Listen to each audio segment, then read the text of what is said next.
Episode 1, The Great Lawn War. In Barton County, the lawns are green, the beer is cold, and the arguments are louder than the lawnmowers. This is Frank's place. Frank liked to start his Saturdays in peace. He sat in his garage with a cooler at his feet, 90s country humming from a scuffed little radio, and his old riding mower parked just beyond the open door like a faithful dog. He took a long drink and breathed in the smell of last week's cut grass. He promised himself again that this time he'd trim clean lines, have a quiet afternoon, and not get dragged into anything. Frank used to run a little dive bar in town and DJ weddings with his FF Tune setup. These days his biggest crowd was the mower, and whoever happened to walk by, peace of course, never lasted long in Barton County. His mother, Diane, known to everyone as Mamaw, marched across the yard with a cigarette in one hand and a potted plant in the other. The plant looked like it had already seen the afterlife and come back to file a complaint. Diane's flip-flop slapped the concrete with each step. She shouted, "Frank, you ran over my marigolds again." Frank didn't even flinch. He tipped the can against his lip. "Mom, those weren't marigolds. They were weeds." "They were special," Diane shot back. "You have no respect for life." "Mom," Frank said, "you couldn't keep a plastic flower alive. That was all it took." The Great Lawn War had begun. Ricky arrived like a halftime show, grinning wide, shirtless as ever, a fresh drink in his hand and his buzz cut catching the sunlight. He loved two things in this world, cold drinks and getting under Diane's skin. "Maybe Frank just gave your plants a military haircut," Ricky said. "Buzz cut suits You hush, Ricky," Diane snapped. "Some of us care about beauty." "Me too," Ricky said, glancing at the mower. "That's a beauty." Frank smirked and raised his can like a toast. Finally, someone gets it. From the porch, 9-year-old Hudson crept down the steps with his phone already recording. He had more subscribers than Frank had sockets in his tool chest, and he treated family drama like breaking news. He crouched behind the porch rail and whispered to the camera. "Breaking news. Mamaw declares war on Dad's lawnmower. Day 1. Casualties expected." The word live blinked on the screen like a siren. Hudson, Diane barked. "Don't you put this on the internet." "Too late," Hudson said, not looking up. "We're trending." Inside the garage, Frank's dad, Harry, sat at his workbench, shaping a crooked birdhouse with a small rasp. The man could ignore a thunderstorm if it didn't blow his hat off. He nudged a mason jar closer with his elbow and kept working until the moment demanded wisdom. Without looking up, he said, slow and flat, "If stupid could fly, y'all be a jet." Ricky laughed so hard he had to brace himself against the mower. Diane scowled. Frank lifted his can toward Harry like he was saluting a general. Harry was a quiet, steady man who preferred wood to words. He'd spent the morning sanding, sipping, and minding his own business. If he stepped into the house, it was usually just to pay his water bill, as he liked to say on the way to the bathroom. Neighbors started drifting by the fence like fish to bread. Barton County didn't need television when they had Diane and Frank. The mailman slowed to a crawl and rolled down his window. "Afternoon," he said. "What we got today?" "Botany versus landscaping," Frank said. "Loser buys the ice." Mrs. Kincaid from the HOA arrived in a visor and judgment. "Lawns should be uniform," she announced. "Ma'am," Frank said. "Only thing uniform here is Ricky's shirtlessness." "Guilty," Ricky said, patting his belly like a drum.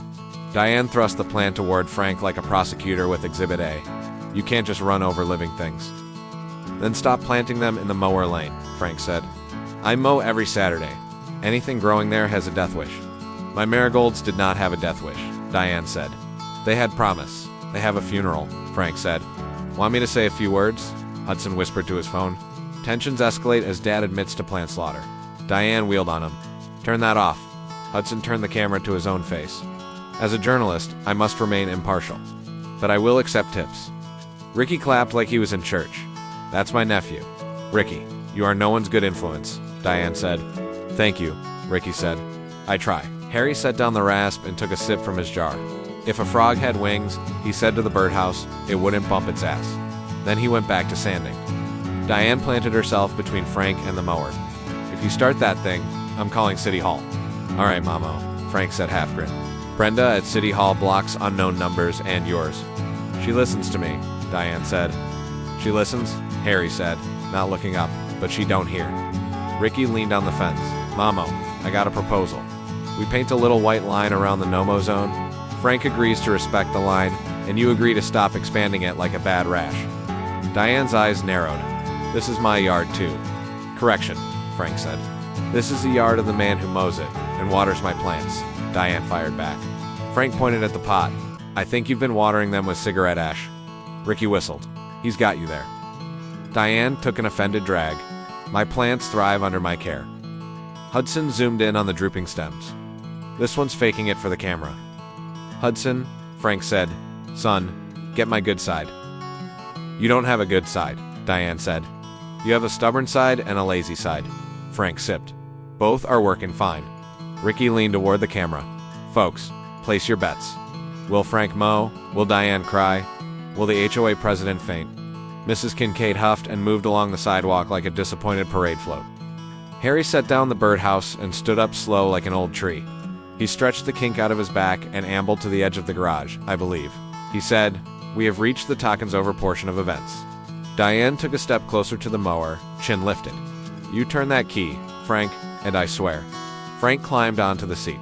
He didn't start it yet. He just rested his hands on the wheel and looked past the fence, past the road, past the neighborhood. For half a second, the afternoon went quiet in his head. Somewhere far away, engines roared, a clean high sound that lived in his chest. Nobody else heard it. Peace. For now. Ricky saw the pause and mistook it for drama. He whispered toward Hudson's phone, cue the violins.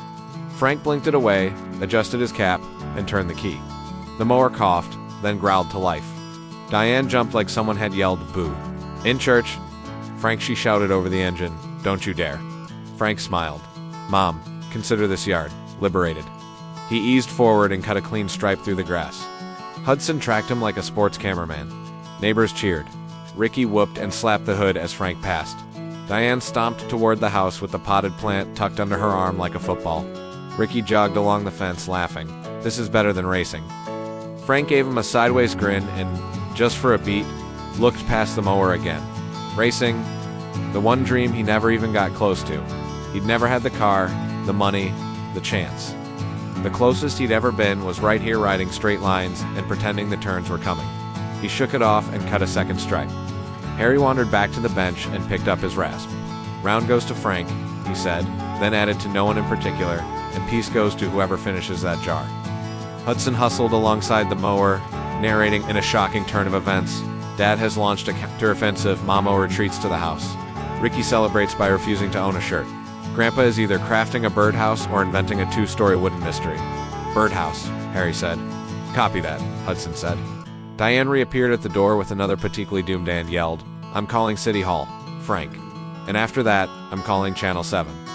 Channel 7 went off the air in 2009, Frank yelled back. Then I'm calling Channel whatever exists. The mower did a slow victory lap.